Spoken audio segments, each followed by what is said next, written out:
Bueno, la clase que vamos a ver a continuación es una clase sobre diuréticos y vamos a ver el rol que presentan estos fármacos en la lesión renal aguda.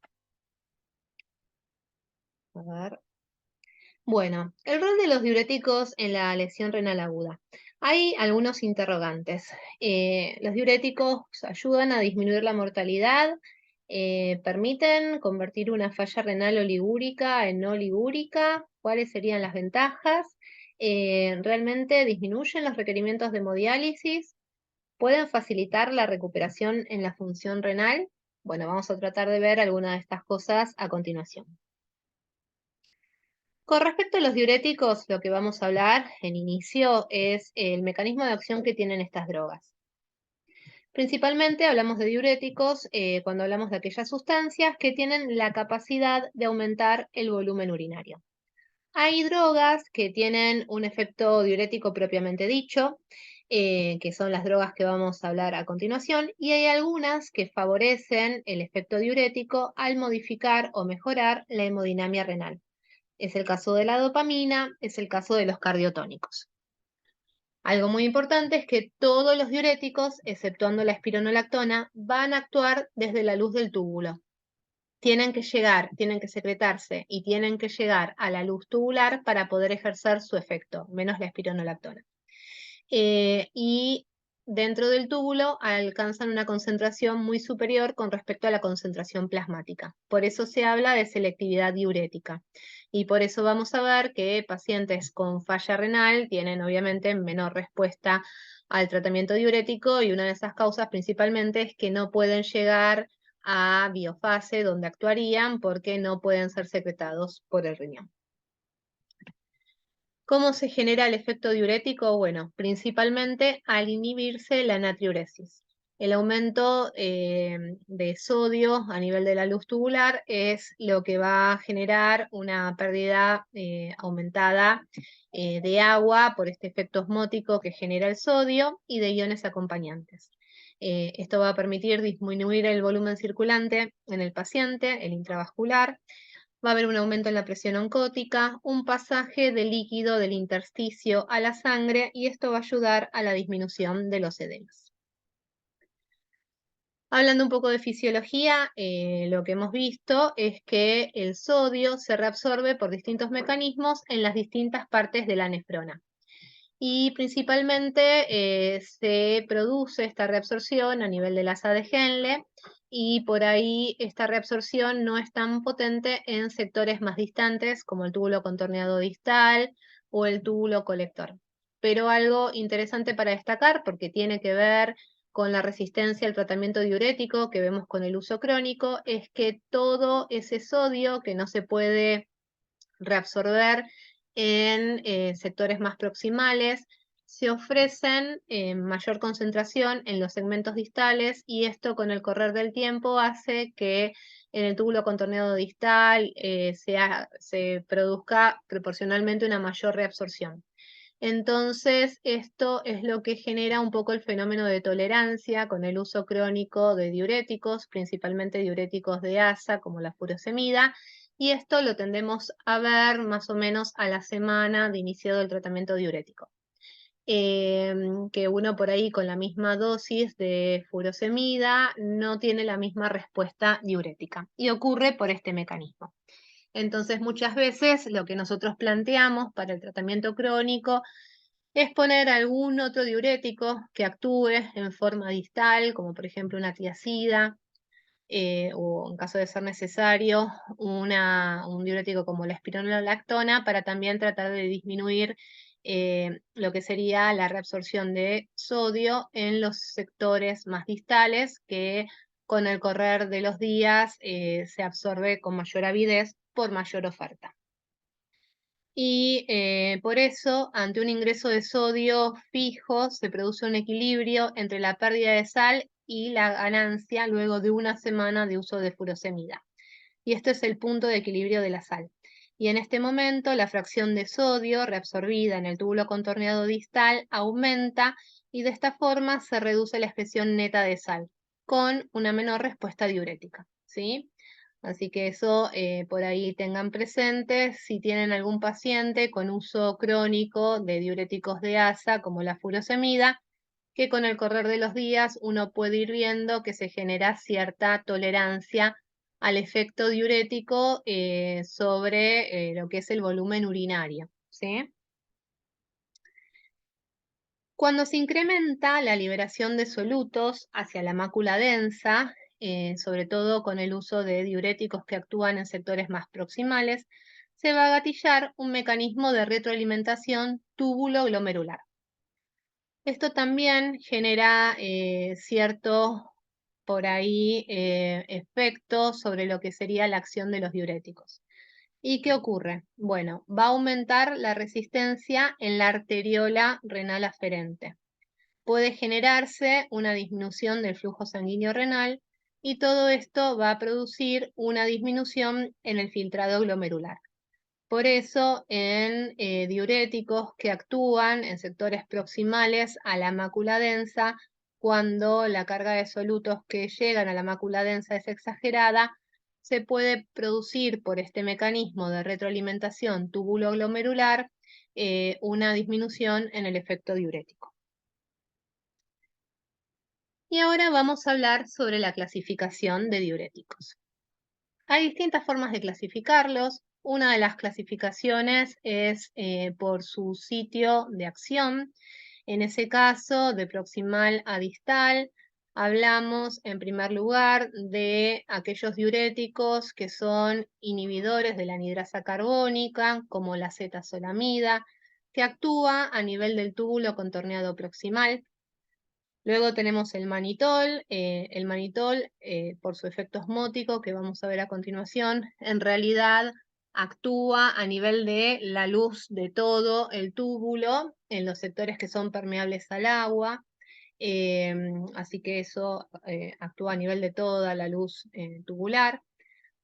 La furosemida o los diuréticos de asa actúan sobre el asa de Henle. Vamos a ver que actúa sobre un simporte especial, tiene un sitio de acción muy específico. Lo mismo que el resto de los diuréticos, la acetazolamida, las tiacidas, ahorradores de potasio.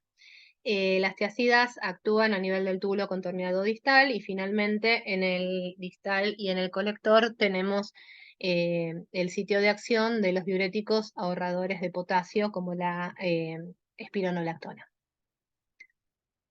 Si uno tiene que hablar de eficacia y forma de clasificar a los diuréticos, tenemos aquellos diuréticos de máxima eficacia.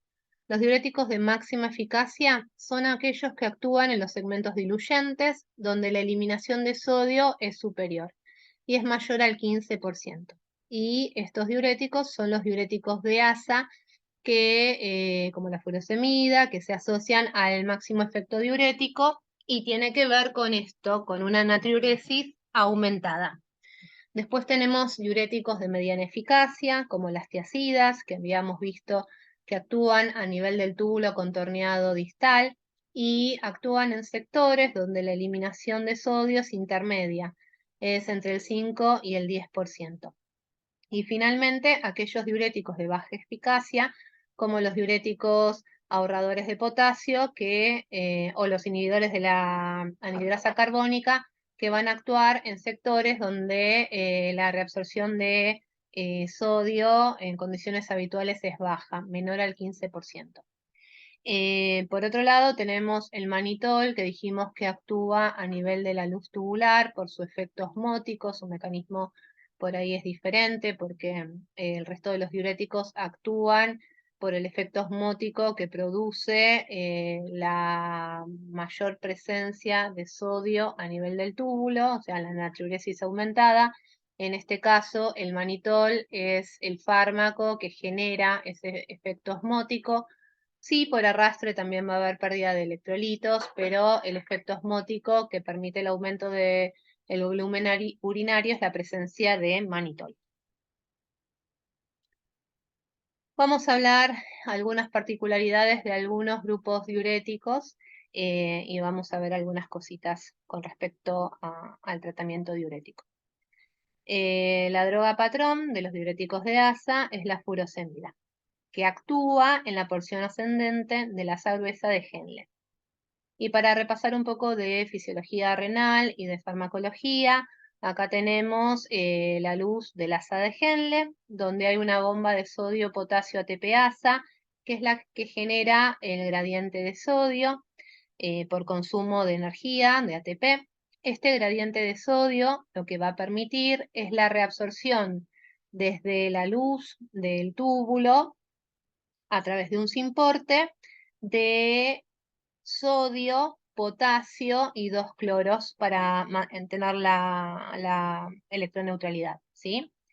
Este simporte entonces introduce estos electrolitos por gradiente de concentración. El potasio que se reabsorbe vuelve nuevamente por canales tubulares, por gradiente de concentración, a la luz del túbulo, favorecidos por su gradiente de concentración. Vamos a tener reabsorción de cloro, también por gradiente de concentración, y a nivel transcelular, la reabsorción de calcio y magnesio por el espacio intercelular. Lo que ocurre con la furosemida es que inhibe este simporte actuando en el sitio de unión del cloro y de esa forma no se reabsorben estos electrolitos y como que se rompe un poco toda esta cadena. Y esto va a generar una orina rica principalmente en cloruro de sodio y de iones acompañantes que por efecto osmótico van a atraer agua y van a aumentar el volumen urinario. La furosemida es una droga que tiene varias vías de administración. Principalmente hablamos de la vía oral y la vía endovenosa. Por vía oral va a tener una rápida absorción y va a tener su pico de concentración plasmática entre la hora y las 2 horas. Y su tiempo de acción va a ser de 6 a 8 horas. En forma endovenosa vamos a tener su máxima acción a la media hora, hora y media. Ahí vamos a ver el pico de la respuesta y su efecto va a ser un poco más corto, de 3 a 5 horas. Su unión proteica es importante, del 90 al 99%. Vamos a ver que en situaciones de hipoalbuminemia esto es un dato relevante. Y para llegar a su sitio de acción necesita ir transportada por la albúmina. Tiene metabolismo hepático y bueno, ya hablamos del sitio de acción. Lo que es importante es que en estados de hipoalbuminemia la secreción de furosemida está reducida y aumenta su volumen de distribución. Y esto hace que probablemente la dosis que uno indique, si es una dosis estándar, no sea lo suficientemente efectiva en hipoalbuminemia. Y también la otra cosa, como requiere ser secretada hacia la luz tubular, en caso de insuficiencia renal, uno debería aumentar la dosis. Es importante tener en cuenta que la furosemida tiene un efecto que es dosis dependiente y que es una vía saturable. Esto quiere decir que actúa sobre un receptor, en este caso sería este simporte que se encuentra en el asa de Henle, 2-cloro-sodio-potasio, y que este sitio de acción es saturable. Entonces, su efecto va a estar dado más que nada por el tiempo de contacto de la droga con su receptor, más que por la vía de administración o la cantidad total de droga administrada. Esto quiere decir de que si yo alcanzo un pico de acción, por más de que dé una concentración superior de droga, no voy a tener una respuesta mayor porque ya tengo todos los sitios de acción saturados, ¿sí? Sí voy a tener en ese caso a mayor concentración de droga, probablemente también mayor posibilidad de efectos adversos. Pero cuando se saturan todos los receptores, una dosis mayor de furosemida no se asocia a un mayor efecto. Entonces, cuando se saturan los receptores, una dosis superior no genera mayor respuesta. Y eso es importante. Con respecto a la hemodinamia renal, la furosemida, si se evita un balance negativo agresivo, ¿y qué significa un balance negativo agresivo? Que yo doy una dosis endovenosa de furosemida y el paciente se expolia de volumen en forma agresiva. En ese caso, lo que va a ocurrir cuando yo administro el diurético en esa forma es que se van a poner en marcha mecanismos contrarreguladores que probablemente tengan que ver con que se sensa una situación de hipovolemia y se activa el sistema renina-angiotensina, entre otras cosas.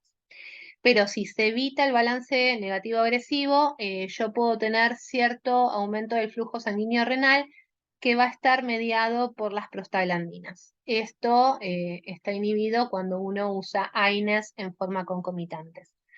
Y por lo general, con una dosis habitual, no tengo esta retroalimentación túbulo-glomerular, que sí ocurre cuando doy dosis exageradas de diuréticos porque tengo mayor llegada de electrolitos a la mácula densa.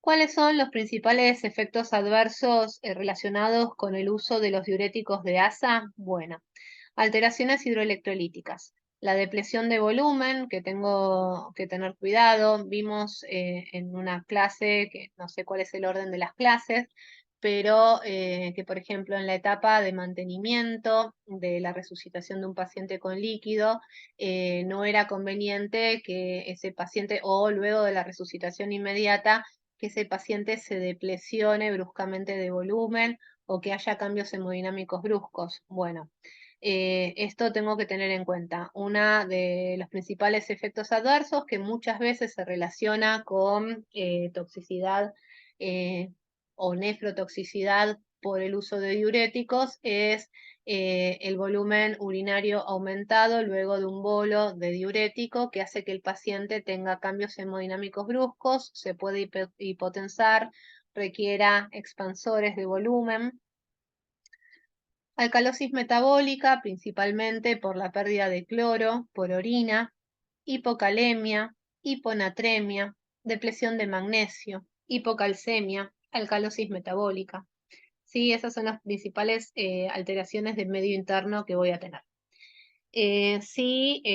Nosotros, por ejemplo, a raíz de todo esto, se puede plantear en un paciente con función renal residual el uso de furosemida para el tratamiento de hipercalemia, por ejemplo, sabiendo que luego de la administración de furosemida voy a tener una orina rica en potasio.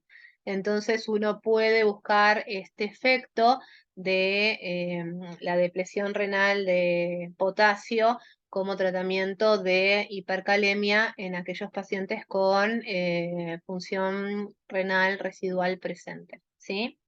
Eso por un lado.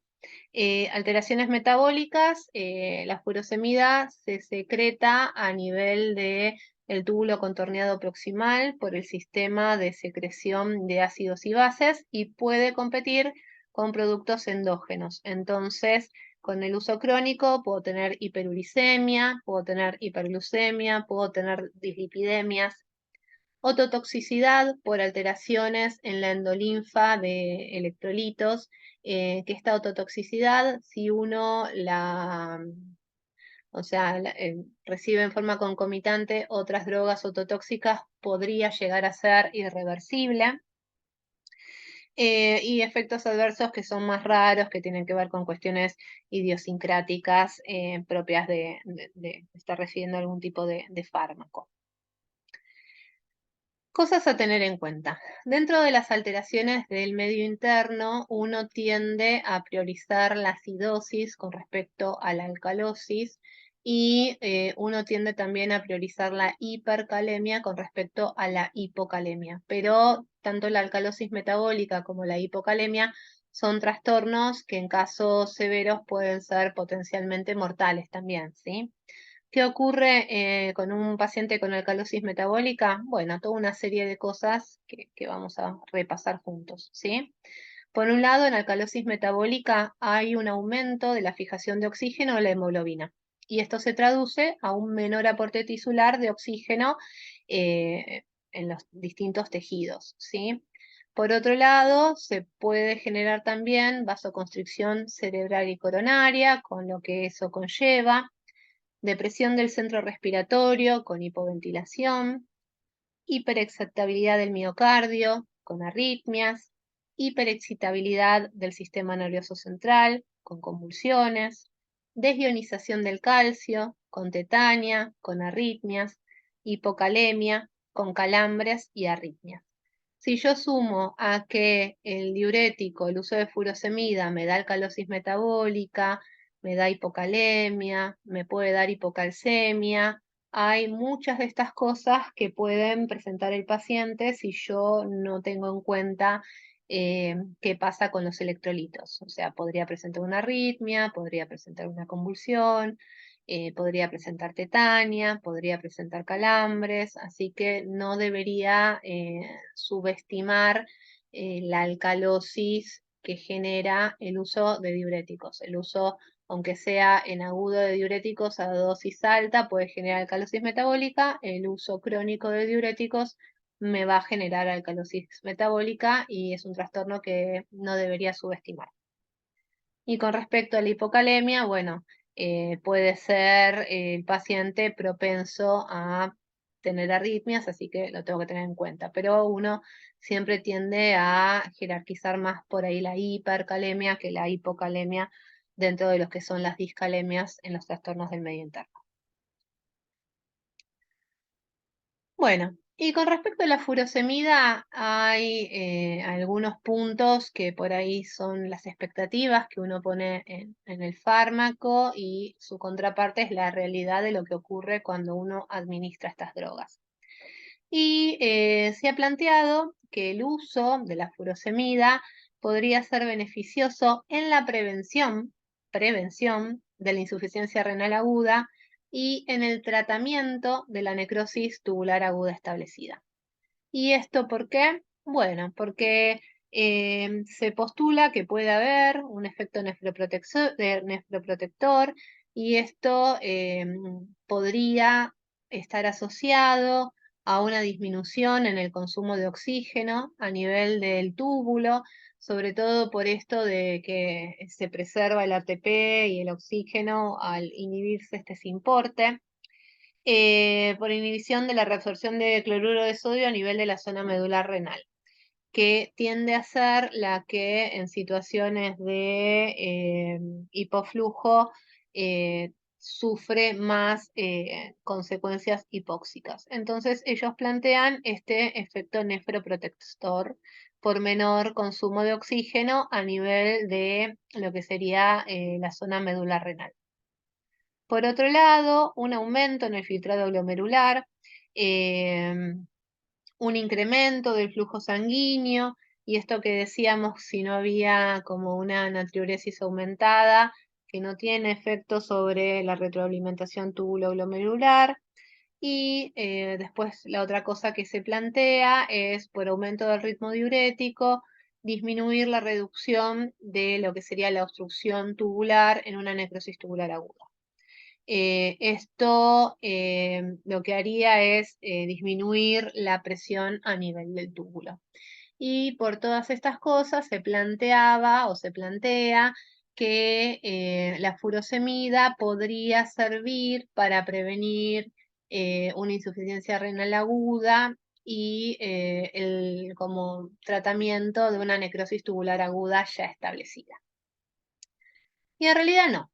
Esto se planteó inicialmente hace muchos años, y lo que se vio en realidad es que en análisis retrospectivos en niños que están internados en terapia intensiva, la furosemida era uno de los principales agentes nefrotóxicos. Y el uso de diuréticos en estos pacientes críticos por ahí tenían relación con un riesgo superior a desarrollar lesión renal aguda. ¿Y por qué ocurría esto? Por lo que charlamos anteriormente. El uso de diuréticos que pone al paciente en situación prerrenal y hace que muchas veces uno tenga una falla renal prerrenal, que puede ser luego derivar en una necrosis tubular aguda, cuando uno es muy agresivo con el uso de diuréticos para alcanzar cierto balance negativo. Entonces, en la práctica, esto del efecto nefroprotector y todo eso no sería tan real y uno debería ser cauto a la hora de usar diuréticos y de no usarlos de una forma exagerada. Y no son efectivos para prevenir la falla renal aguda. Y el uso para prevenir la falla renal aguda no está recomendado, porque yo al paciente lo debería tener dentro de todo sin cambios hemodinámicos, no debería tener un balance negativo si quiero prevenir la falla renal aguda. Diferente es el paciente que tiene una falla renal aguda establecida con sobrecarga de volumen, que yo quiero forzar diuresis para tratar de evitar un tratamiento de reemplazo renal. Eso es otra situación. Pero los diuréticos no previenen la falla renal aguda.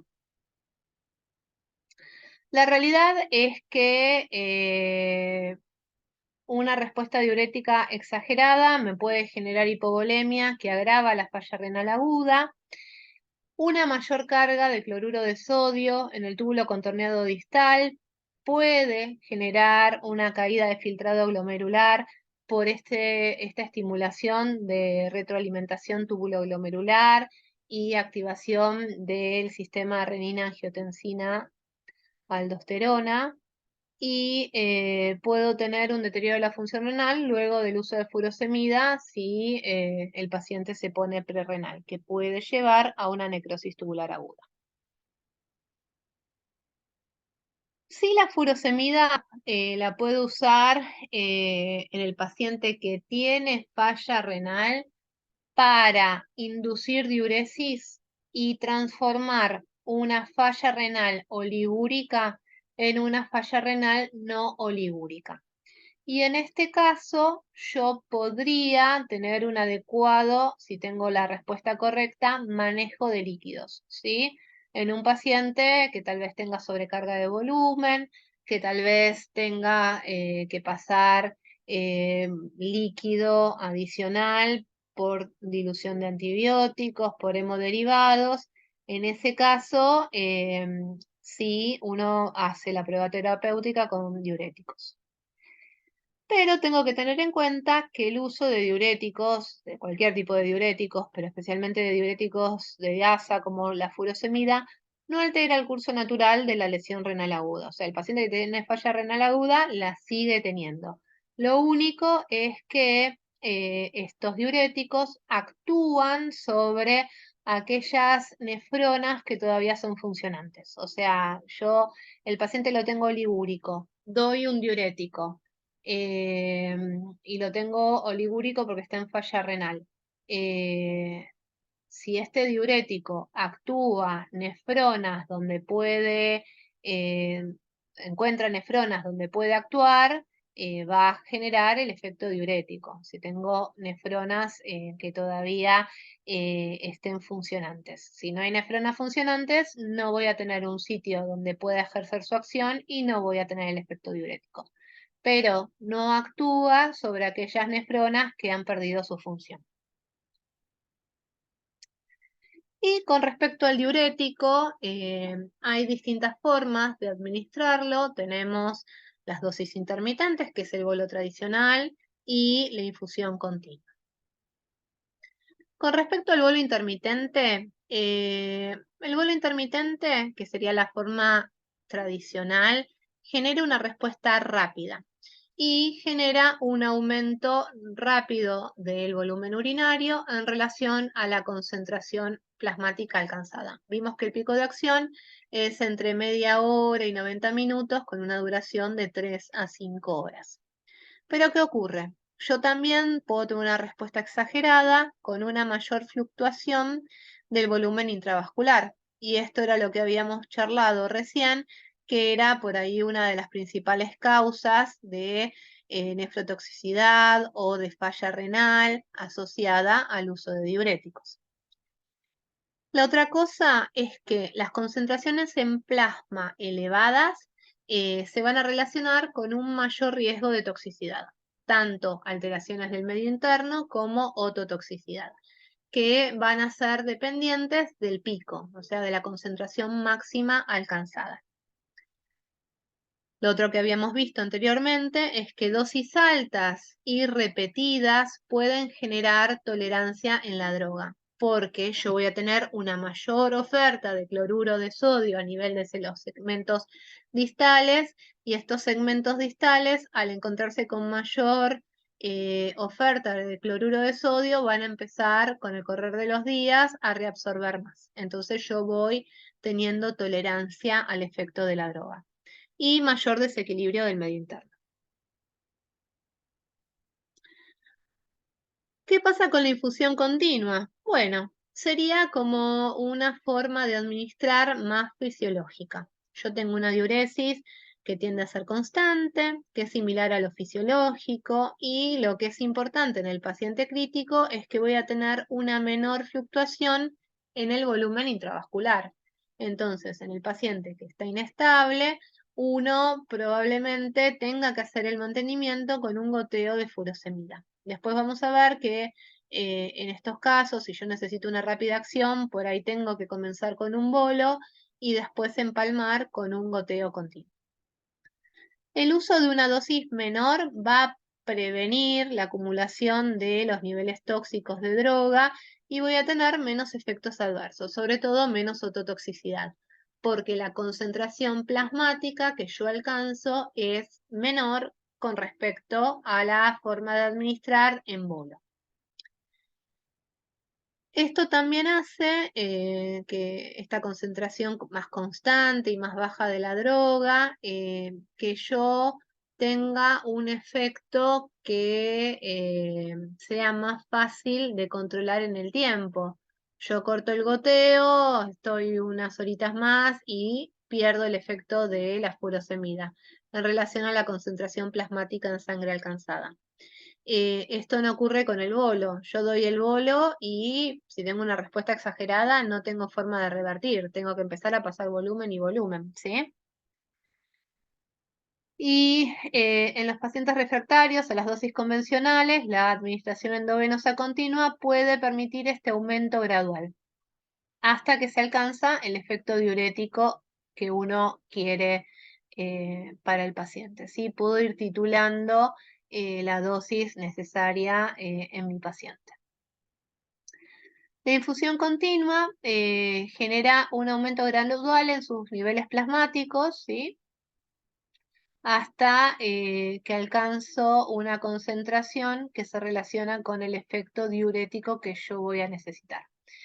Entonces, esta respuesta no es tan inmediata, porque yo necesito alcanzar cierta concentración para tener el efecto diurético. Entonces, cuando tengo un paciente con sobrecarga de volumen, muchas veces lo que uno inicia es con un bolo inicial y luego empalma con el goteo continuo, ¿sí?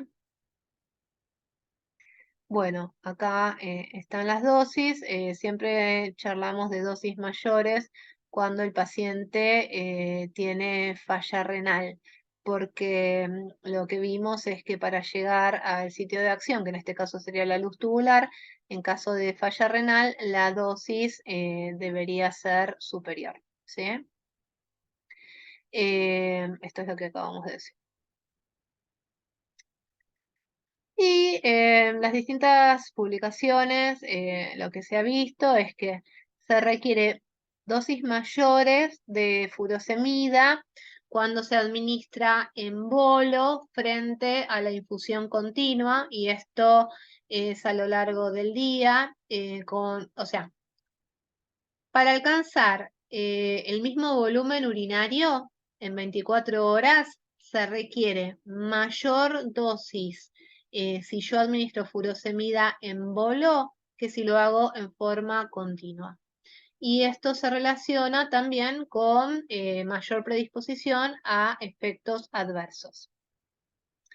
El no si yo comparo grupos, intermitente bolo, si tengo una dosis adecuada que voy titulando con la infusión continua, no hubo diferencias significativas o no debería haber diferencias significativas en cuanto al volumen urinario total en 24 horas.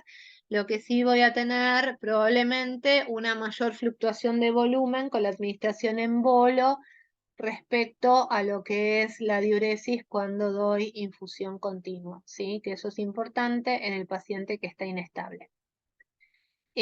Por eso, muchas veces el paciente que requiere bolo de furosemida y no está estable hemodinámicamente puede requerir la expansión con líquidos, entonces uno entra en un círculo vicioso. Pasa un poco lo mismo que van a ver cuando tengan las clases de terapia de sustitución renal, seguramente con respecto al volumen ultrafiltrado, o sea, uno da un diurético para hacer balance negativo, pero si el paciente se pone hipotenso, lo voy a tener que expandir, o sea, como que no se justifica mucho entrar en ese círculo vicioso, que es lo que ocurre muchas veces cuando uno con una terapia de sustitución renal en un paciente inestable se pone como objetivo de balance negativo un volumen de ultrafiltrado exagerado. El paciente a las 2-3 horas se hipotensa, lo tengo que expandir y después me queda de ultrafiltración neta a un volumen muy inferior al que yo había planificado. Bueno, en el paciente inestable ocurre lo mismo o podría ocurrir lo mismo cuando yo eh, doy un diurético si tengo una respuesta diurética exagerada. Y por eso también esto se relaciona con una mayor fluctuación de la tensión arterial en el grupo que recibe bolos. La infusión continua, en términos generales, se asocia con un mayor volumen urinario por lo general y no hay, por lo general, no hay diferencias en cuanto a la mortalidad en los distintos trabajos si yo la doy en goteo continuo o en bolo. Pero es mejor tolerada, es más fisiológica, tengo menores efectos adversos, requiero menos aporte de líquido cuando yo indico el diurético en forma de infusión continua, además de que tengo un riesgo menor de presentar tolerancia.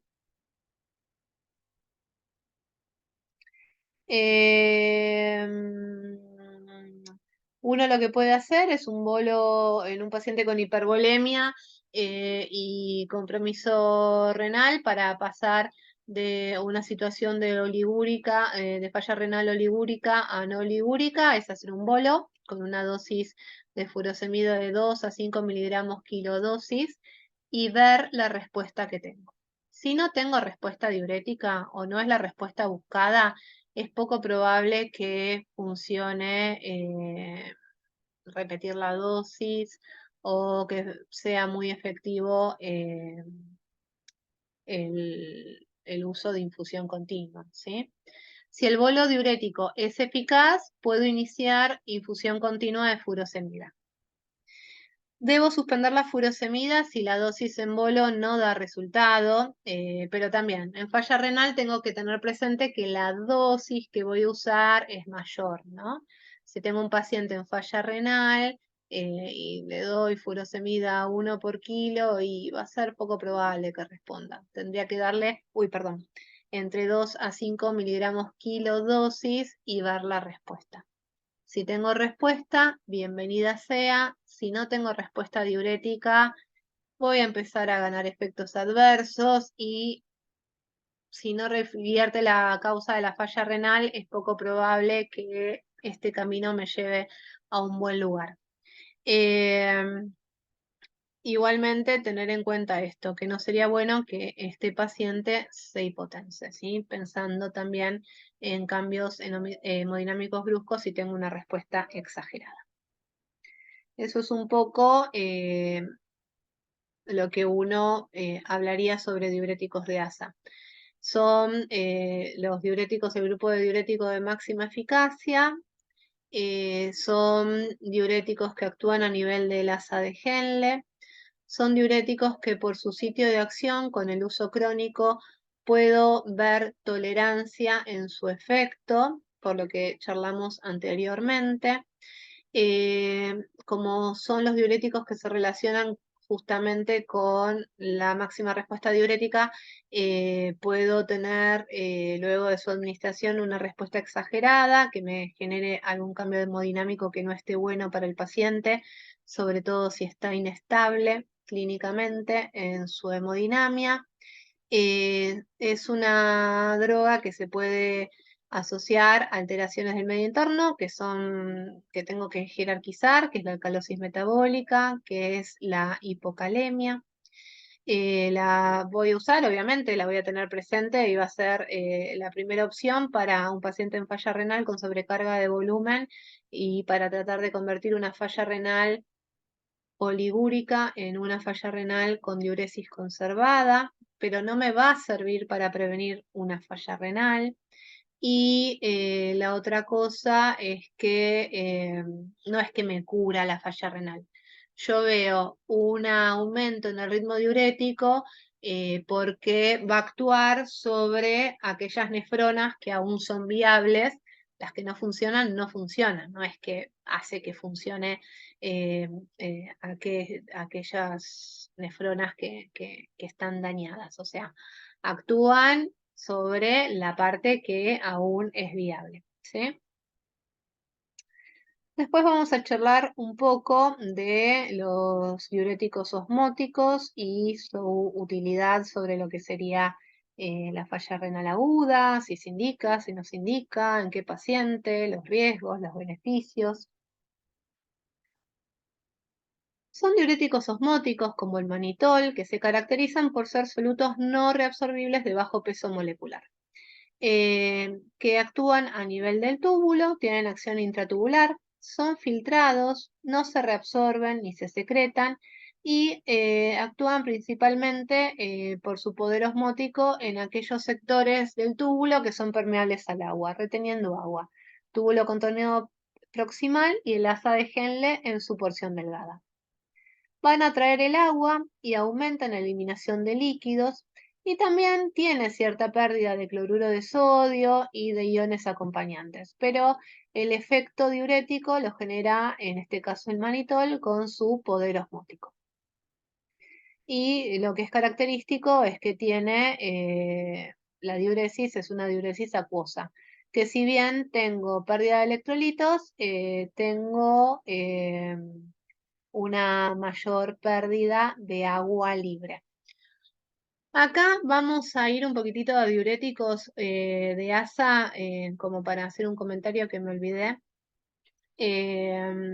Dijimos que los diuréticos de ASA son los diuréticos que tienen mayor poder natriurético. Situación: paciente con diuresis conservada e hipernatremia. Yo, como tratamiento de hipernatremia, cuando es una hipernatremia refractaria, no la puedo corregir con el agua libre solamente, puedo dar una dosis de diurético, una dosis alta de diurético para forzar la pérdida de sodio por orina, pero yo tengo que reponer todo el volumen urinario como agua libre. Entonces, el uso de la furosemida puede servir para el tratamiento de una hipernatremia refractaria como paso previo a una terapia de sustitución renal, ¿sí? No estoy diciendo la hipernatremia que se corrige con agua libre o con mejorar el trastorno de base, sino la hipernatremia refractaria con diuresis conservada, puedo dar una dosis alta de furosemida, forzar la pérdida de sodio por orina y reponer todo el volumen urinario, porque va a tener una respuesta diurética en cuanto a volumen urinario exagerada, reponer ese volumen urinario como agua libre, como paso previo o como última alternativa antes de plantear un tratamiento dialítico. Bueno, en este caso, volviendo a los diuréticos osmóticos, el efecto osmótico que aumenta el volumen urinario es la presencia de manitol en la luz intratubular. ¿Qué efecto tendría sobre y beneficio sobre la falla renal aguda? Bueno, podría aumentar el flujo sanguíneo renal, podría mejorar el filtrado glomerular por una disminución de la presión oncótica. Me puede, por efecto osmótico, destapar, por decirlo de alguna forma, los túbulos que pueden estar obstruidos por la presencia de pigmentos, en el caso, por ejemplo, de rhabdomiólisis. Podría tener algún efecto beneficioso o se planteaba sobre radicales libres del oxígeno a nivel intratubular, disminuir el edema endotelial, disminuir la agregación eritrocitaria por hemodilución. Esos eran los beneficios que se planteaban con respecto al uso del manitol. Pero la verdad es que su uso es controvertido. Todo esto que se planteaba como beneficio no fue finalmente comprobado y sí es un agente diurético que lo podemos utilizar por su poder osmótico, pero de vuelta, prevención de la falla renal aguda y no, el camino para prevenir la falla renal aguda no es un diurético. Sí, los diuréticos sirven para el manejo de los líquidos cuando tengo falla renal, para tratar de que el paciente no tenga sobrecarga de volumen, para que el paciente trate de manejar, en el caso de sobrecarga de volumen, ese excedente de líquido, pero no me previene la falla renal, ¿sí? Y tampoco va a actuar sobre lo que está dañado, o sea, como que hace trabajar más a aquellos sectores del riñón que aún son funcionantes, pero no es que recupera la funcionalidad de los segmentos dañados. Todos estos estudios, o los que se hicieron durante los años anteriores, donde se planteaban los beneficios del manitol, por ahí se hacían no con un sistema metodológico muy estricto y la mayoría de los trabajos lo que tenía era como la asociación de drogas, o sea, diurético de asa y manitol. Diurético de asa, aminofilina y manitol, o sea, no como manitol como única droga. Eh, no hay como trabajos que demuestren que sobre el riñón isquémico pueda haber realmente beneficios del manitol. Y se vio que el uso de manitol con otras drogas como la dopamina, la aminofilina, la furosemida y en situaciones especiales como por ejemplo la rhabdomiólisis podrían ser beneficiosos para esas situaciones, pero no como para prevenir una falla renal. Y lo que tengo que tener presente es que actúan, como dijimos, por el efecto osmótico que generan a nivel del túbulo, pero son drogas osmóticas, son sustancias osmóticamente activas que se administran en forma endovenosa. Entonces, si yo administro manitol endovenoso, esto va a generar hasta que haga su efecto en el riñón, un efecto osmótico en el intravascular. Entonces, yo no plantearía administrar manitol a un paciente que se encuentra con sobrecarga de volumen y oligoanúrico, porque en ese caso podría precipitar una insuficiencia cardíaca, un edema agudo de pulmón. ¿Qué efectos adversos tengo? Una expansión aguda del líquido extracelular, o sea, del intravascular, generando edema agudo de pulmón, insuficiencia cardíaca congestiva. Y para tener un ejemplo, el aporte de 200 gramos de manitol puede generarme una expansión de hasta el equivalente de 2 litros del intravascular. Entonces uno tiene que tener esto en cuenta porque no sería, o sea, sería peligroso administrarle a un paciente que está oligúrico anúrico, ¿no? Por otro lado, en un paciente que yo administro manitol por otra causa que no sea falla renal, uno lo que va a ver es que luego de esta expansión del intravascular voy a pasar por una etapa de poliuria que está dada por este efecto osmótico que tengo a nivel del túbulo, que me va a generar, si no tengo así, si no soy prudente con los balances y todo, deshidratación, depresión de volumen, disnatremias. Hiponatremia, cuando tengo la expansión del intravascular, hipernatremia cuando tengo el efecto de la diuresis osmótica con la pérdida de agua libre, ¿sí? Acidosis metabólica por pérdida de bicarbonato, hipocalemia por pérdida de electrolitos en orina, cefalea. ¿A quién no le voy a dar? Al paciente anúrico, al paciente con falla cardíaca, al paciente con hemorragia cerebral, al paciente con edema agudo de pulmón, con falla renal o ligúrica. Había estudios experimentales en animales que sugirieron que el manitol podría ser protector al causar diuresis y minimizar la formación de cilindros intratubulares cuando tengo, por ejemplo, rabdomiólisis, o actuar sobre los radicales libres del oxígeno. Pero bueno, no es, o sea, uno no lo recomendaría como un tratamiento diurético en la falla renal aguda. Puedo tener esta expansión exagerada del volumen intravascular, hiperosmolaridad, edema de pulmón, precipitar una falla renal aguda por exfoliación por una respuesta diurética exagerada, y su uso no se recomienda para la prevención de la lesión renal aguda, de la falla renal aguda. O sea, ni los diuréticos de ASA, ni el manitol, o sea, los diuréticos no me previenen la falla renal aguda. Me permiten manejar los líquidos en aquellos pacientes que tienen función renal residual y tienen sobrecarga de volumen. Con respecto a la falla renal, siempre hablando de esto, ¿no? Obviamente, un paciente que tiene función renal normal, bueno, yo voy a tener que tener un manejo de líquidos si tiene un ingreso exagerado, ya sea por hemoderivados, por diluciones de antibióticos con furosemida, ¿no? El manitol está contraindicado en el tratamiento de la lesión renal aguda, exceptuando casos puntuales como la rabdomiólisis, que eso sí puede ser beneficioso por que puede contrarrestar la obstrucción intratubular por pigmentos. Y dos palabras sobre diuréticos ahorradores de potasio, que habíamos visto que eran estos diuréticos que actuaban a nivel del túbulo contorneado distal y túbulo colector, y dentro de los diuréticos eran los únicos que no actuaban a nivel de la luz tubular. ¿Dónde van a actuar? Van a actuar en el sitio de intercambio de sodio-potasio inducido por la aldosterona, en el colector y en el distal.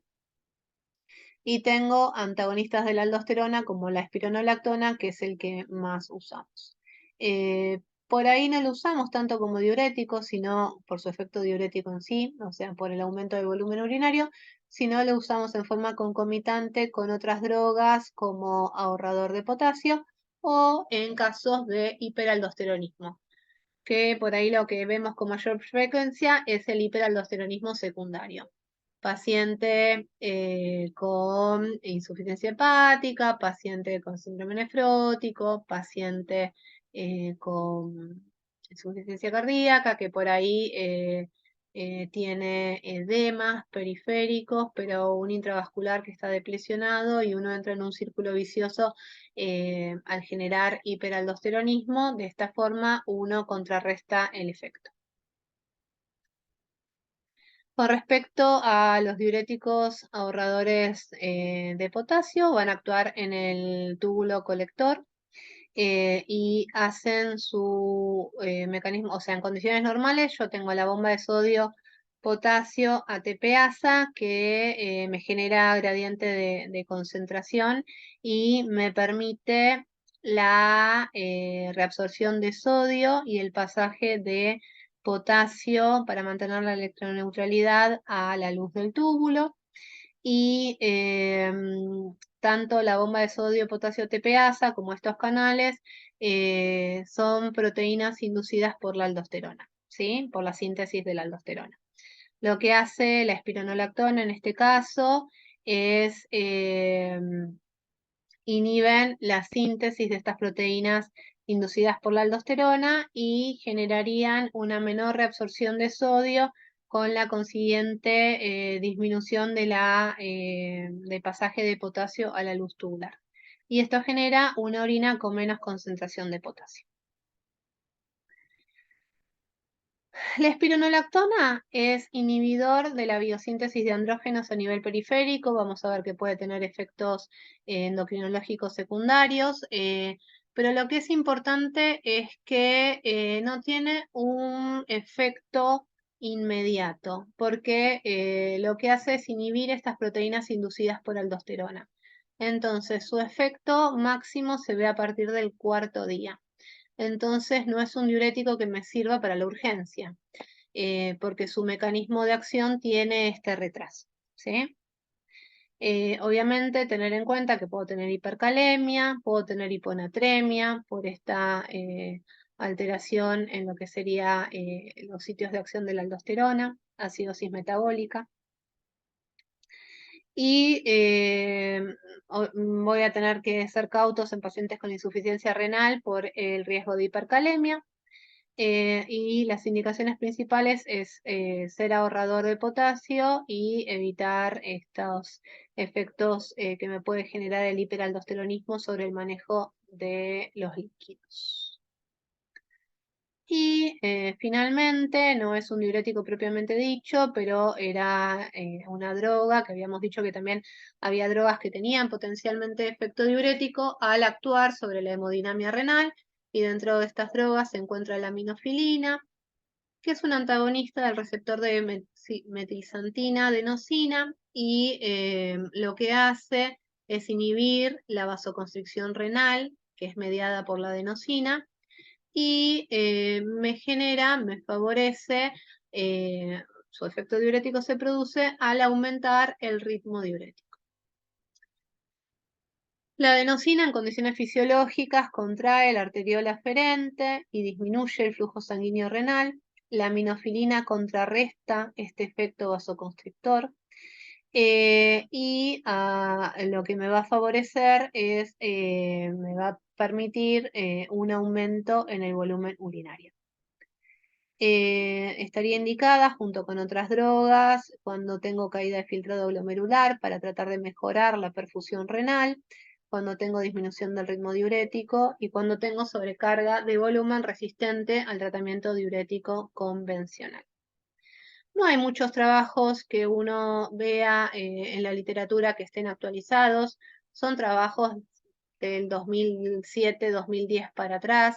Hay muchos trabajos de uso de teofilina en paciente neonatal de esas fechas, pero bueno, uno por ahí se basa más en recomendación de expertos en el uso de la aminofilina en estas situaciones, ¿sí? Y bueno, esta es la clase de diuréticos. Cualquier duda que tengan, tienen mi mail al inicio de la clase como para preguntar. Bueno, que estén bien. Hasta luego.